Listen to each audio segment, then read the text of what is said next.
एक दिन आप सुबह उठते हैं, फोन खोलते हैं और देखते हैं बैंक अकाउंट से पैसे निकल चुके हैं।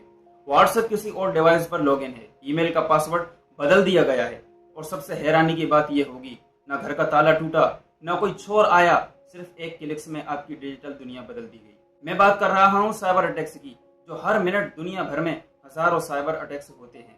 इनमें से बहुत से अटैक्स किसी मूवी के सुपर हैकर की वजह से नहीं, बल्कि हमारी छोटी सी गलती की वजह से उनका काम सक्सेसफुल होता है। तो साइबर क्रिमिनल्स काम कैसे करते हैं, आज हम उन साइबर सिक्योरिटी की उन सच्चाई को समझेंगे जो हर इंटरनेट यूजर को पता होनी चाहिए। साइबर सिक्योरिटी क्या है? साइबर सिक्योरिटी का मतलब है अपने डिजिटल डिवाइस, ऑनलाइन अकाउंट्स और डाटा को अनऑथराइज्ड एक्सेस और साइबर अटैक्स से बचाना। आज सब ऑनलाइन शॉपिंग करते हैं, यूपीआई से पेमेंट करते हैं, फोटोज क्लाउड पर रखते हैं और सोशल मीडिया यूज करते हैं। लेकिन लोगों की जितनी ज्यादा जिंदगी ऑनलाइन हुई है, उतना ही साइबर क्रिमिनल्स के लिए मौका बढ़ता चला गया है। इससे बड़ी रियलिटी, बहुत लोग सोचते हैं कि हैकर्स सिर्फ बड़ी कंपनीज को टारगेट करते हैं, लेकिन असल में आम यूजर्स को ही सबसे ज्यादा टारगेट किया जाता है। कई बार अटैक्स किसी टेक्निकल सिस्टम को नहीं, बल्कि इंसान की साइकोलॉजी को हैक करते हैं। अगर कोई फेक मैसेज आपको जल्दी डिसीजन लेने पर मजबूर करे, तो अटैक का पहला स्टेप ही सक्सेसफुल हो चुका होता है। सबसे जल्दी होने वाला अटैक, मान लीजिए आपको एक मैसेज आता है, your bank account will be blockade, verify now. Screen पर लिखा होता है, आप लिंक पर क्लिक करते हैं। वेबसाइट बिल्कुल असली बैंक जैसी लगती है। जैसे ही आप यूजर नेम और पासवर्ड डालते हैं, वो डिटेल्स सीधे अटैकर के पास चली जाती है। इस तरह के अटैक को ही फिशिंग अटैक कहा जाता है। किसी भी लिंक पर क्लिक करने से पहले ऑलवेज वेबसाइट का एड्रेस पहले ध्यान से चेक कीजिए और बिना वेरीफाई किए लॉगिन डिटेल्स कभी शेयर ना करें।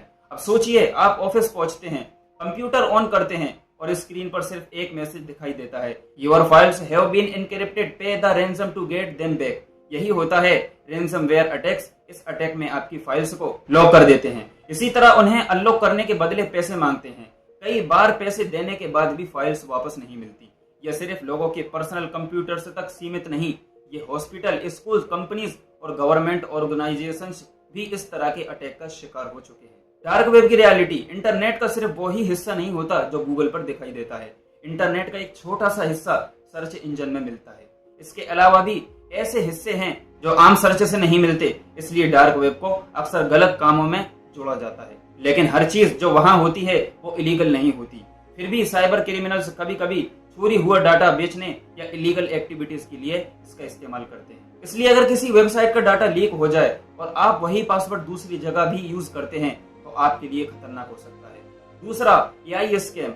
आर्टिफिशियल इंटेलिजेंस ने बहुत काम आसान कर दिए हैं, लेकिन वही टेक्नोलॉजी का रॉन्ग इस्तेमाल भी बहुत हो रहा है। आज कुछ स्कैमर्स एआई के सहारे फेक वॉइस या फेक वीडियोस बनाकर लोगों को धोखा देने की साजिश करते हैं। अगर किसी दोस्त या मिलने वाले की आवाज में अचानक पैसे मांगने के लिए कॉल आए, तो जल्दी भरोसा करने के बजाय किसी दूसरे तरीके से उनसे वेरीफाई करना बहुत अच्छा होता है। चलिए अब बात करते हैं इनसे कैसे बचा जा सकता है। साइबर सिक्योरिटी सिर्फ एक्सपर्ट्स की जिम्मेदारी नहीं, हर internet mobile user simple technique अपनाकर अपनी सिक्योरिटी को काफी अच्छा बना सकते हैं। हर अकाउंट के लिए अलग और स्ट्रॉन्ग पासवर्ड रखिए। जहां पॉसिबल हो 2 फैक्टर ऑथेंटिकेशन 2FA ऑन कीजिए। अननोन लिंक्स पर अचीवमेंट खोलने से पहले वेरीफाई कीजिए। एप्स और ऑपरेटिंग सिस्टम को अपडेट रखिए। पब्लिक वाईफाई पर सेंसिटिव काम करते वक्त एक्स्ट्रा सावधानी रखिए। जरूरी डाटा का रेगुलर बैकअप बनाइए। ये छोटे स्टेप्स बहुत बड़े नुकसान से बचा सकते हैं। साइबर सिक्योरिटी सिर्फ हैकर्स और कोडिंग की कहानी नहीं है, ये हमारी डिजिटल जिंदगी की सिक्योरिटी है। आज के वक्त सबसे कीमती चीज सिर्फ पैसा नहीं, बल्कि आपका डाटा भी हो सकता है। और याद रखिए, जिस तरह घर का दरवाजा नाइट में लॉक करना जरूरी होता है, उसी तरह डिजिटल दुनिया में अपने अकाउंट एंड डाटा को सिक्योर रखना भी उससे ज्यादा जरूरी है।